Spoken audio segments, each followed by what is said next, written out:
You guys good? All right, you guys did little frowns over here. I mean, come on now. So, guys. First of all, how are you enjoying London? Well, we just got here, got out the flight, went right to meetings, right to practice. I'm going to work on the jets when I get back to the hotel for next week. But I do love Europe. I love London. I love Southern Europe, just so you know. But I also do love London, so just so you know. Kickoff return game, I know that wasn't up to the standard that you probably Yes, sir. want. What'd you see this week, and what might change this week as a result of it? Yeah, I think as we continue to learn, and Houston did a phenomenal job last week. I mean, I always say this, when you lose to a team, did the coach make you a better coach? And I thought Frankie Ross made me a better coach on that unit. So he did a great job, and we did some things, I think, this week to kind of shake it up and move some guys around as we figure out what's our best returns and what's our best personnel, and it's going to help us move forward. So I'm in a optimistic, positive outlook on that. Jeremy, I know that European fans typically like the kicking game. Are you excited about the enthusiasm that they're going to show anytime that a foot is hitting a ball? Hey, that's going to be awesome. Special teams is important, and I know in Europe, kicking is important and soccer is important. So I'm excited to see how that's going to be on game day. Jeremy, over here.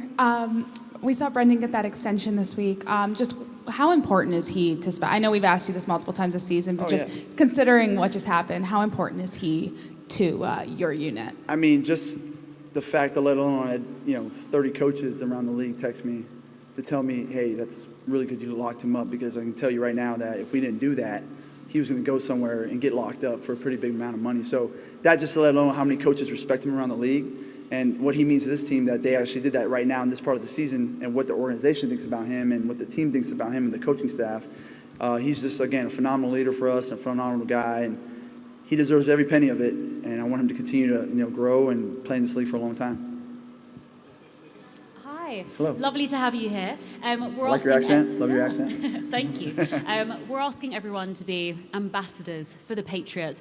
For NFL fans who don't yet have a team that they will die on a hill for the rest of their lives. Be an ambassador for your Patriots. Why should they follow your team? First and foremost, this was only a 5-hour flight from Boston.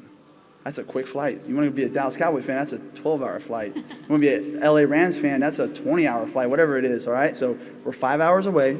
Our colors are red, blue, and white. So again, the colors right there are awesome. They go with every kind of color clothing. That's really cool. And then I just think New England, we represent a lot of the country. We're founded there. A lot of the country was founded there. And I just think there's some cool things about the area that fans from here need to go visit and see what it's all about. Really good sports area. Hey, I'm from Texas. When I moved to Boston in February, just to see the love they have for sports. I'm from Texas, like I said. In Texas, they love sports. So in Boston, it's on a different level. The Bruins, the Celtics, the Patriots. And so they have a lot of passion about that. Win or lose, they're going to let you know, how much they really care. And I think for fans over here that really don't know about that, go to that city, see what it's all about, and I think you'll become a great fan there. Perfect, thank you. Coming back at you, Jeremy, with one more. All right. On the kickoff return, just when you evaluate your returners, with that group, what do you see, from the group? I think at the end of the day, we're trying to find guys that can get downhill quick.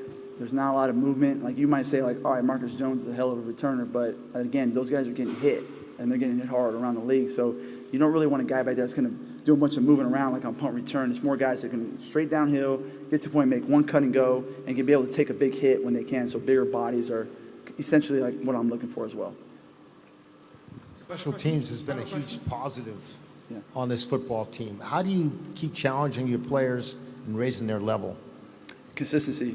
I think at the end of the day, when you're losing, the players see right through you as a coach. I mean, you can't go in there and be this way one day, be that way the next day. And if you're losing, be down here.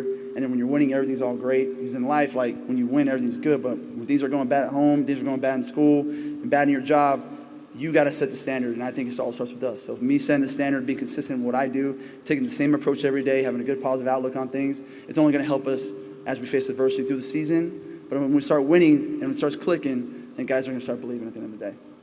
Thank you very much, Jeremy. I appreciate it. Thank you.